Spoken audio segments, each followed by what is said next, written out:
ஆலயா cotton வேட்டிகள் ஷர்ட்டுகள் wedding celebration. Ramanathapuram மாவட்டம் மண்டபம் பகுதியில் குடியிருப்புகளை மழைநீர் சூழ்ந்ததால் மக்கள் வீடுகளை விட்டு வெளியேற முடியாத நிலை ஏற்பட்டது. மாவட்ட ஆட்சியர் சிம்ரன்ஜீத் சிங்கின் உத்தரவின் பேரில் 2 மோட்டார்கள் மூலம் தண்ணீர் வெளியேற்றப்பட்டது.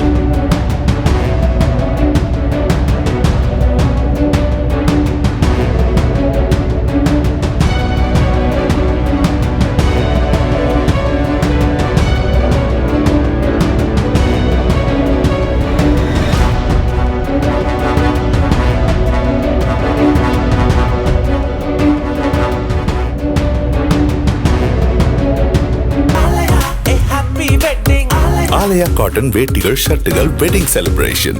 பிளே ஸ்டோர் மற்றும் ஆப் ஸ்டோரில் இருந்து பாலிமர் செயலியை QR கோடு மூலம் பதிவிறக்கம் செய்யுங்கள். செய்திகளை உடனுக்குடன் பெறுங்கள்.